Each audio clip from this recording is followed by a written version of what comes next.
तो as expected market ने कोई प्रॉपर ट्रेंडिंग एक मार्केट आज हम लोग को निफ्टी में देखने के लिए नहीं मिला, एक रेंज के अंदर ही रहा और जैसे हम लोगों ने कल एक्सपेक्ट किया था और थोड़ा-सा प्रेडिक्ट करने के लिए भी कोशिश किया था।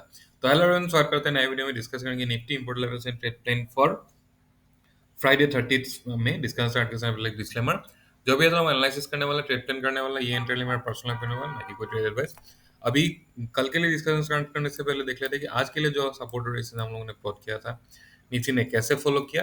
तो हम लोगों का जो ये था कि ये जो ब्लू लाइन है, ये दोनों ब्लू लाइन के अंदर हम लोग डायरेक्शनल ट्रेड के लिए प्लान नहीं करेंगे या फिर डायरेक्शनल ट्रेड ट्रेड में एक एक स्टीप स्टॉप लॉस के साथ एक stop loss fix I mean एक बहुत ही छोटा सा स्टॉप लॉस के साथ हम लोग ट्रेड पे प्लान करेंगे, ये ब्लू कलर का लाइन के बीच में जब तक मार्केट रहेगा। और आज अगर हम लोग देखेंगे तो मार्केट ये पॉइंट में कहीं पे ओपन हुआ, ऊपर जाने के लिए कोशिश किया, फिर नीचे आया, नीचे आने के बाद ऊपर, फिर नीचे, नीचे आने के बाद ये जो ब्लू कलर का लाइन है, जो ये ब्लू कलर का लाइन एक्चुअली जो कल का जो हाई और डे लो के बीच का लेवल है, ये लेवल के बीच में ही रह गया। रहने के बाद थोड़ा सा जस्ट ऊपर जाके क्लोजिंग तो दिया है, लेकिन ये सस्टेन करेगा कि नहीं करेगा वो थोड़ा सा कल ही हम लोगों को पता चलेगा। बिकॉज यहाँ पे क्या हो रहा है, ये एक कंटिन्यूअस अप मूव, यहाँ से अगर 15 मिनट टाइम फ्रेम में देखेंगे तो एक दो तीन चार पाँच पाँच कैंडल ये ऐसे अप मूव में गया हुआ है। तो यहाँ से एक पुल बैक मैंडेटरी है। अगर ऊपर जाना है, ये कंटिन्यूएशन अप करना है, तो ये एक पुल बैक मैंडेटरी है, मतलब यहाँ से नीचे आना पड़ेगा। अगर फिर अगर अपसाइड मूव करता है, फिर अगर ऊपर क्रॉस करता है, तो ही हम लोग इसको बोलेंगे कि ये जो अप मूव किया है हुआ है, या फिर ये जो ब्लू कलर का लाइन के ऊपर क्लोजिंग दिया है, इसको सस्टेनेबिलिटी तभी पता चलेगा। तो अभी देख लेते हैं कि डेली टाइम फ्रेम में मार्केट का क्या हाल है। बाय द वे हम लोग बाद में मार्क कर लेंगे डेली टाइम फ्रेम में मार्केट का क्या हाल है और कल के लिए क्या हम लोगों का प्लान हो सकता है। डेली टाइम फ्रेम में अगर देखेंगे तो बहुत कुछ क्लियरिटी यहाँ पे नहीं है। एक डोजी कैंडल फॉर्म हुआ है, ये डोजी कैंडल ही है, और यहाँ पे अगर देखेंगे तो ऊपर फिर नीचे, और यहाँ से यहाँ पे आने के बाद ये डोजी कैंडल फॉर्म करके मार्केट में कुछ प्रॉपर डायरेक्शनल, मतलब प्रॉपर कुछ डायरेक्शन हम लोगों को अभी देखने के लिए नहीं मिला है। यहाँ पे हम लोग कल टॉप, ये दोनों टॉप या बॉटम मार्क करते हुए रख सकते हैं, और यहाँ से ऊपर जाने से, ये लेवल को क्रॉस करके ऊपर जाने से हम लोग बुलिश ट्रेड के लिए प्लान कर सकते हैं। या फिर ये लेवल यहाँ पे कहीं पे डबल टॉप या डबल बॉटम के साथ हम लोग बुलिश या बेयरिश ट्रेड के लिए प्लान कर सकते हैं, जो हम लोग देखेंगे 15 मिनट टाइम फ्रेम में। लेकिन अगर डेली टाइम फ्रेम में देखेंगे तो प्राइस एक्शन का कोई क्लियरिटी नहीं है, मतलब डायरेक्शन, प्रॉपर डायरेक्शन कहाँ पे हो सकता है उसका कोई क्लियरिटी अभी नहीं दिख रहा है।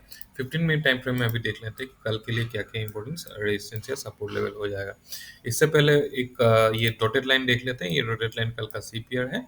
तो यहाँ पे कल फिर से अगर अप मूव नहीं होता है, तो मार्केट में फिर से साइडवेज होने के चांसेस ज़्यादा है, क्योंकि ये नीचे आने के बाद, यहाँ पे नीचे आने के बाद ये हम लोग नेक्स्ट फेज में डिस्कस कर लेंगे क्यों डायरेक्शनलेस हो सकता है फिर से अगर नीचे आता है तो।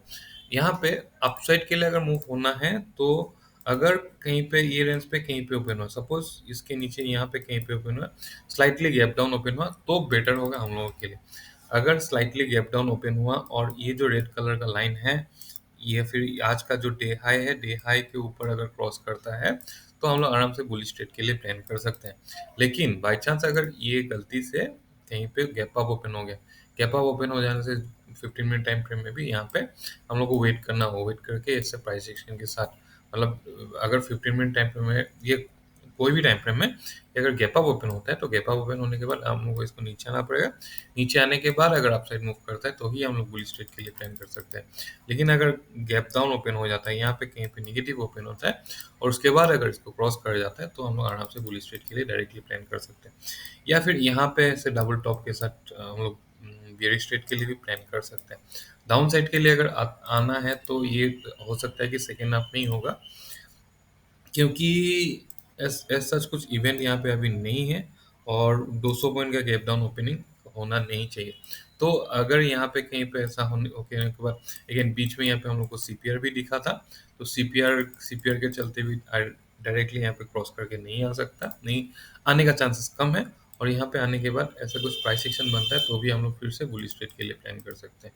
अभी ऊपर के लिए अगर देखेंगे तो 24,954, 25,02, 125,078 और 25,116, ये हम लोगों के लिए कल रेजिस्टेंस हो जाएगा।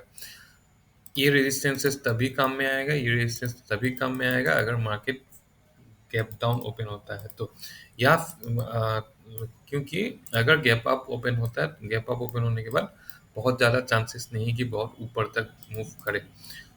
लेकिन अगर गैप डाउन ओपन होता है, यहाँ पे कहीं पे ओपन होता है, तो बहुत ज़्यादा चांसेस है कि ऊपर ऊपर मार्केट अपसाइड मूव करे। तो यही था एनालिसिस, कुछ फीडबैक है तो ऑब्वियसली शेयर कर सकते हैं। और बाय द वे कल कुछ दिन पहले हम लोगों ने स्विंग के लिए 2-3 stock suggest not exactly suggest किया था, बट हम लोगों का इसमें शेयर किया हुआ था। ये एक मिनट, ये एसबीआई लाइफ हम लोगों ने कुछ दिन पहले ही शेयर किया था ट्विटर में। और यहाँ पे अगर हम लोग देखेंगे तो ये लेवल क्रॉस करने के बाद मोस्ट प्रोबेबली ये दिन पे हम लोगों ने यहाँ पे कहीं पे, या फिर ये यहाँ पे कहीं पे हम लोगों ने इसके लिए एंट्री करने के लिए बोला था।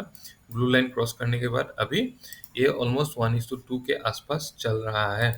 ये था सीमेंस, और यहाँ पे और एक था एसबीआई लाइफ।